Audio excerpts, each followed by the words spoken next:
Bismillahirrahmanirrahim. Урматтуу туугандар, кадырлуу мекендештер, Куран медиа каналы сиздерге Куран алифбе сабагын сунуштайт.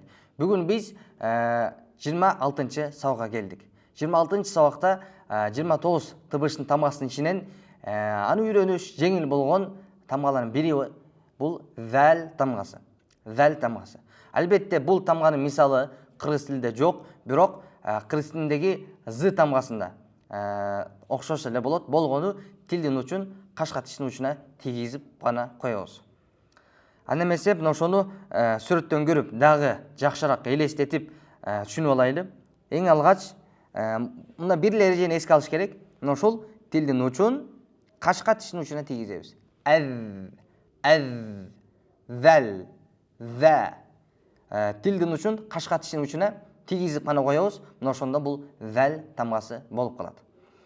Зал тамгасы айтканда бирок тилдин учу өтө көбүрөөк чип кетпеш керек. Деп тилдин жарымына чейин чип кетсе да бул дагы жакшы көрүнүш болбой, ката болот. Тажвид уламалар айтуусуна караганда, ошондой эле деп тишке такалып калса дагы бул учурда дагы зал тамгасы толук чыкпай калат. Мына ошондуктан зал деп айтканда тилдин учун кашка тиштин учуна тийгизип, андан өзүңүздөр көрүп тургандай бир аз чыгарып өткөрүп коебуз.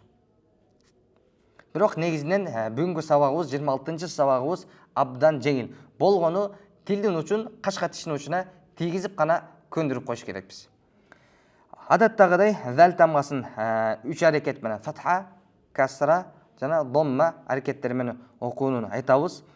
Фатха менен келгенде за, касра менен келгенде ви, жана домма менен келгенде зу, зу деп окулат. За, ви, зу. За, ви, зу. Биринчи тамга касраллы хамза. Из. Куран Керимде өтө көп кездешкен сөздөрдүн тамгаларынын бири бул из деген сөз. Ошого из деп тилдин учун кашка тиштин учуна тийгизип айтабыз. Андан кийинкиси муз.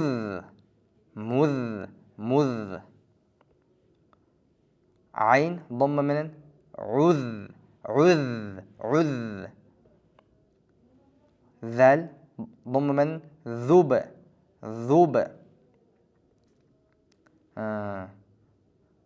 Зал домма менен коф. Зук.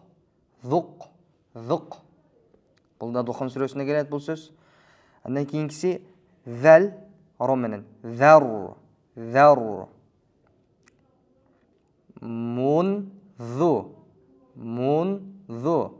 Munzu.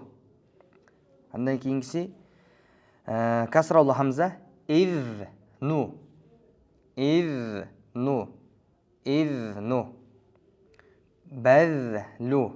Базлу. Зал касра менен викру. Викр деген сөз дал ушул сөздөн чыгат. Викру деген эстөө деген мына арабча жазылышы дагы окулушу дагы зал менен зикр. Адатта биз зикр деп кыргыз тилинде з менен айтабыз, бирок негизи туура айтылышы бул окулушу араб тилинде зикр деп зал тамгасы менен айтылат. Вихну. Кыргыз тилиндеги зейин деген сөз кошумча айта кетсек, дал ушул сөздөн вихну деген сөздөн келип чыгат.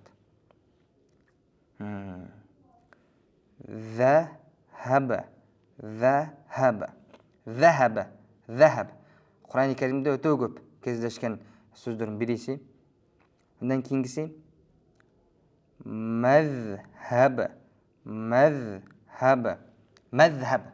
Адатта биз айтылып жүргөн динибизде мазхаб деген сөз дагы дал ушул жазылышы жана окулушу ушундай. Мазхаб зал менен айтабыз. Туура айтылышы ошондо зал менен мазхаб.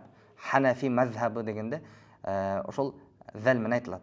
Албетте бирок кыргыз тилинде өз тилибизге жараша мазхаб деп айтылып кете берет. Захал.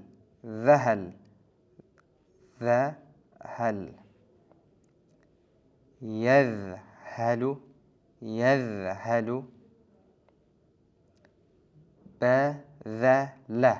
Bazala.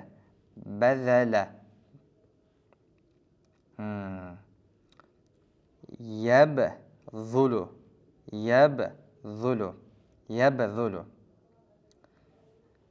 أذهب أذهب أذهب. Бұл сөздерді оңай болса дағы оқып қоя беріш керек. Әнекені қанша көп оқыған сайын біздің тіліміз ошол тамғаға, ошол сөзгө араб тилине көне баштайт. Юзхибу юзхибу юзхибу. Кийинкиси зәл тамгасы окшош араб тилинде з тамгасы бар, зай тамгасы бар, кылыч тилиндеги з тамгасы. Мына ошол экөөнү бири-биринен так даана ажыратып, айырмалап чыгарыш үчүн кийинки мисалдар берилди. Ошол биринчи сөздү карасаңыздар, зифру деп окусак, ал эми кийинки сөздү зифру деп окуйбуз. Бул зифру болсо, ал эми экинчи сөз, бул адатта кыргыз тилиндеги з тамгасы окшош, араб тилиндеги зай тамгасы зифру дейт экенбиз. Биринчи сөз бәзлу болсо, ал эми экинчи сөз бәзлу деп окулду. Абзала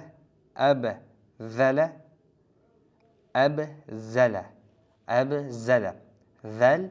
Бул биринчи сөздө зәл менен окуйт экенбиз, абзала деп, экинчи сөздө абзала деп зай тамгасы менен окуйт экенбиз.